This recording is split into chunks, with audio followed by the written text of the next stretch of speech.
Строительство нового здания Кантышевской участковой больницы было просто необходимо. Объект обслуживает больше 30 тысяч человек. Это жители сельского поселения Далаково, Кантышева и Герби-Кюрта. С открытием современного учреждения медицинская помощь станет доступнее. А еще намного качественнее. Больница практически готова принять первых пациентов и медперсонал. Все отделочные работы внутри завершены. Медучреждение построено в рамках программы модернизации первичного звена здравоохранения и национального проекта здравоохранения. Здание четырехэтажное, плюс подвальное помещение, где будут расположены все технические кабинеты. Строительством объекта занимается подрядная организация «Маяк». На данном этапе у нас все строительно-монтажные работы завершены практически. Единственное, осталась загвоздка в оборудовании. Сейчас вот у нас монтируется оборудование. У нас загвоздка была в том, что оборудование, которое было по проекту, некоторые было санкционное, некоторые не было уже доступно для приобретения. Поэтому у нас корректировка чуть затянулась. На первом-втором этажах будут располагаться кабинеты профильных врачей и административные кабинеты.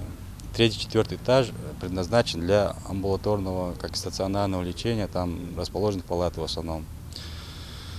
Из таких вот кабинетов есть рентген-кабинет с флюорографическим аппаратом, есть кабинеты врачей профильных, есть детское отделение.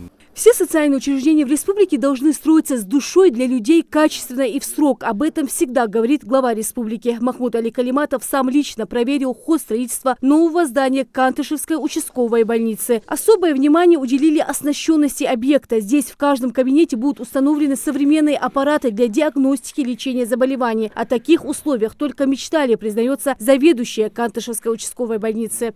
Как вы видите, часть оборудования уже завезли нам.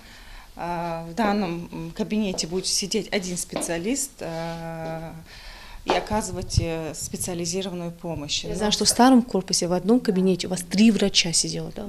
Да, там не только 3 врача, там могли сидеть даже разные специалисты, оказывать помощь. Это было очень неудобно. А сейчас? А сейчас в одном кабинете будет сидеть один специалист. А такое оборудование у вас было? Такого оборудования, конечно, у нас не было. Это новое оборудование, чему мы очень рады. Условия у медиков действительно очень сложные. Старое здание больницы построено в 1960 году. Помещения маленькие. В регистратуре с трудом обслуживают людей. В коридоре не протолкнуться. Несмотря на стесненные условия работы, врачи стараются оказывать необходимую помощь каждому пациенту и с нетерпением ждут открытия нового объекта. Вы видите, какой узкий у нас коридорчик маленький. В одном кабинете у нас там сидят 2 терапевта и 2 медсестры. Вот этот маленький кабинет предназначен для регистратуры. Там вся документация находится. Следующий кабинет – это кабинет процедурный. И в кабинете здесь сидят 3 врача-терапевта и 3 медсестры. Естественно, пациенту бывает очень тесно сидеть. Это маленькое здание рассчитано вот на столько человек? Да, это маленькое помещение рассчитано на 100 посещений смены. Особое внимание уделили благоустройству прилегающей территории. Вся территория благоустроена, посадили деревья, плодовые деревья. В основном тут получается будет клен, береза, розы. И по поручению главы нашего региона он попросил посадить деревья, такие вот новые сорта деревьев, павлонии. Они вот очень быстро растут, мы вот тоже их закупили и посадили, вот, получается. На территории больницы расположены 3 бокса для карет скорой помощи.